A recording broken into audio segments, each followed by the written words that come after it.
Assalamualaikum warahmatullahi wabarakatuh. Bismillahirrahmanirrahim. Alhamdulillahirabbil alamin. Wa bihi nasta'inu ala umuri dunya waddin.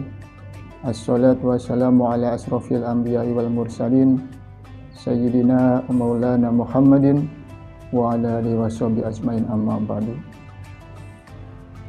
Pertama-tama marilah kita panjatkan puji serta syukur kita kepada Allah Subhanahu wa taala, di mana Allah telah memberikan kenikmatan kepada kita yang sangat besar.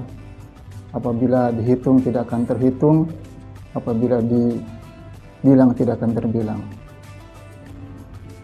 Salawat serta salam semoga Allah curahkan kepada junjungan kita Nabi besar Muhammad sallallahu alaihi wasallam beserta keluarganya, sahabatnya, tabi'in, berikut kita sebagai umatnya. Siswa-siswi MAN 1 Cirebon yang Bapak cintai, tidak terasa puasa, tidak terasa bulan Ramadan sudah datang. 1442 Hijriah, 3 hari sudah kita lalui.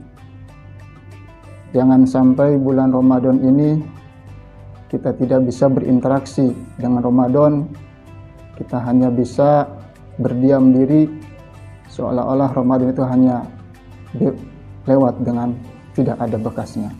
Kita sebagai manusia, terutama sebagai siswa dan siswi MAN Cirebon 1, jadikanlah bulan Ramadan yang mulia ini, bulan Ramadan yang berkah ini, bulan Ramadan yang penuh rahmat ini, maghfirah.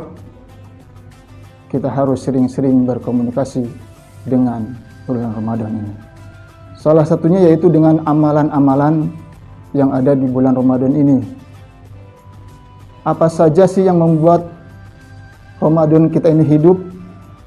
Ramadan kita ini ada manfaatnya.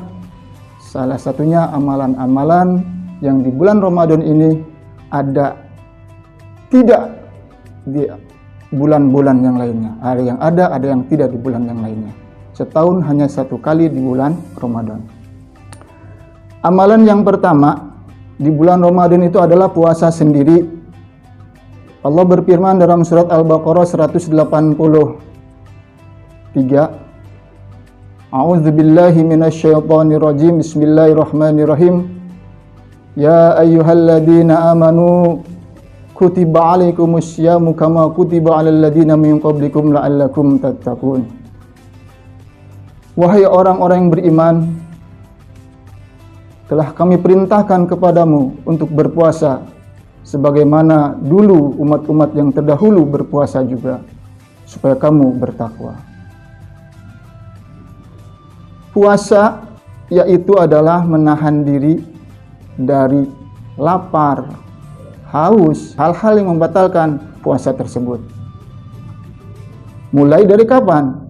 Mulai dari sebelum terbitnya fajar sampai terbenamnya matahari, yaitu azan maghrib. Puasa ini jangan sampai kita hanya puasa menahan diri dari haus dan lapar.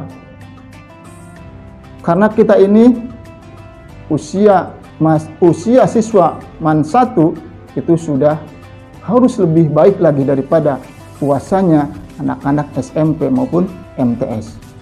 Puasa kita ini harus menjaga dari sifat-sifat tercela, baik itu sifat yang ditimbulkan dari mata, yang diperbuat oleh hidung, yang diperbuat oleh mulut, dan lain sebagainya.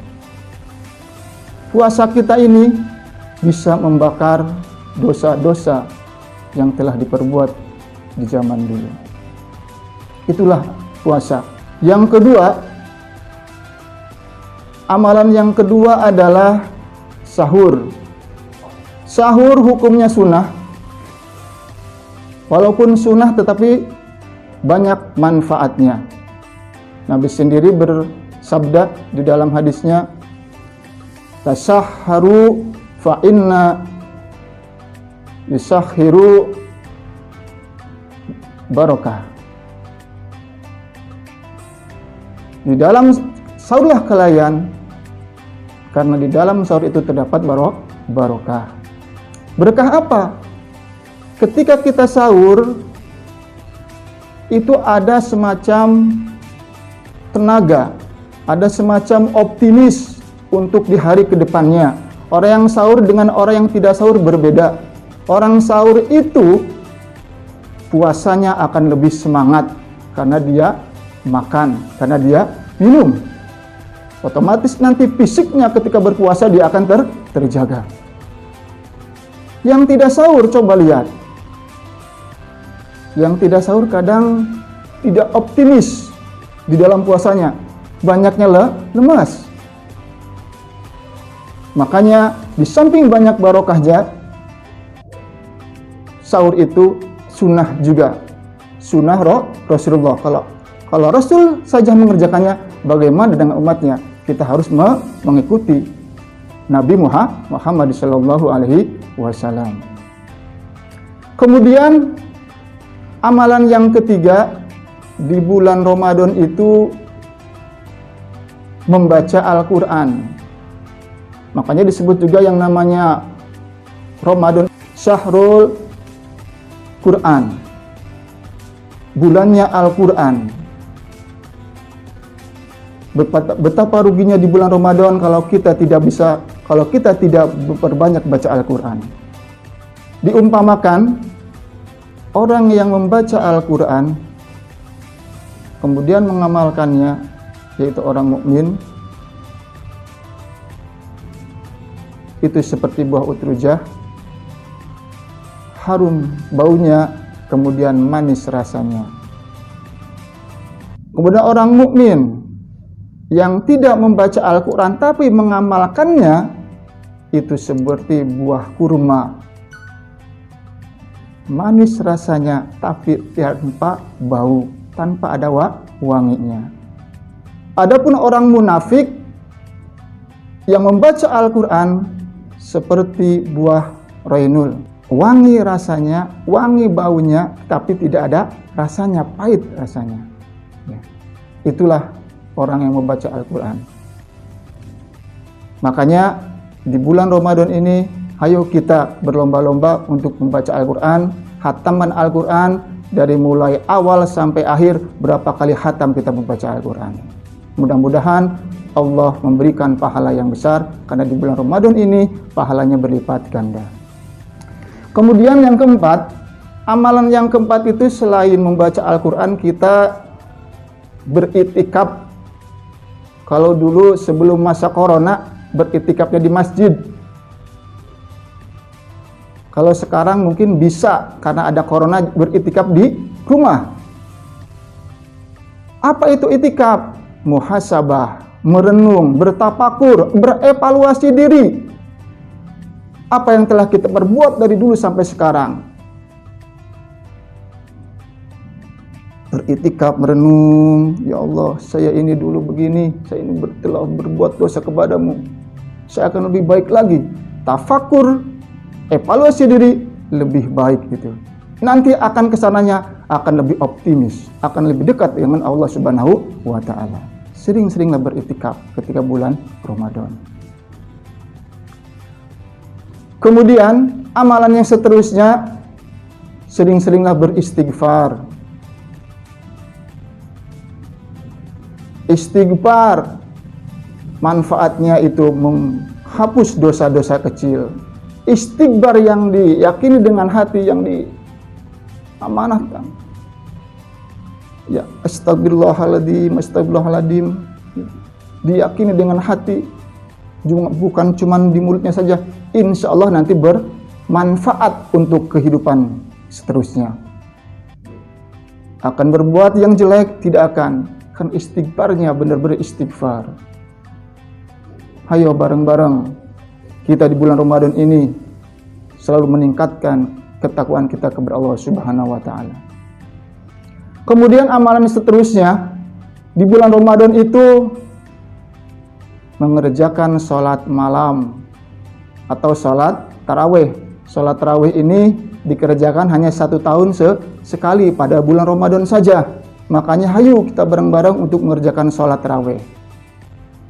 Kata Nabi, barang siapa yang mengerjakan sholat malam, yaitu sholat tarawih, dengan rasa iman dan mengharapkan pahala dari Allah, maka dihapuskanlah dosa-dosa yang telah dulu. Ini luar biasa. Allah sangat rahman kepada makhluknya. Dengan bulan Ramadan ini, adanya sholat tarawih, dosa-dosa kita yang dulu dihapuskan. Itu hadisnya. Terserah mau sholat tarawihnya yang 23 dengan witirnya, mau yang 11 rakaat dengan witirnya, terserah. Boleh-boleh saja. Yang jadi masalah hanya orang yang tidak sholat tarawih. Ya. Silahkan, itu ada dasarnya masing-masing. Yang 23 ada dasarnya, yang 13 ada apa? Yang 11 ada dasarnya. Silahkan tinggal pilih yang mana. Sholat tarawih. Kemudian amalan yang berikutnya adalah ketika berbuka disunahkan dengan memakan makanan yang manis. Yang manis dulu, jangan dulu gorengan. Gorengan emang enak, tapi takut nantinya ke tenggorokannya. Bisa gatal. Apalagi begitu buka terong maghrib, itu yang diminum adalah es. Es campur sirup, wah awas. Itu bisa walaupun manis tapi es. Yang manis-manisnya Nabi kalau berbuka puasa itu kadang dengan kurma saja, itu kan manis enak. Ya. Contoh Nabi itu. Makanya kita ketika berbuka puasa silakan mencontoh Nabi ya dengan cara apa? Memakan makanan yang manis dulu, baru diseling, setelah itu baru terserah yang lainnya. Itulah amalan-amalan di bulan Ramadan yang harus kita lakukan. Jangan sampai Ramadan ini tidak ada bekasnya dalam diri kita. Mudah-mudahan dengan Ramadan kita ini, tahun ini lebih baik daripada tahun-tahun yang kemarin. Sekian dari Bapak, mudah-mudahan ada manfaatnya. Mohon maaf kalau ada kesalahan. Ada pepatah bilang, kalau ada sumber di ladang, boleh kita menumpang mandi. Ketika ada umur panjang, diberi umur panjang, boleh kita berjumpa lagi. Terima kasih. Assalamualaikum warahmatullahi wabarakatuh.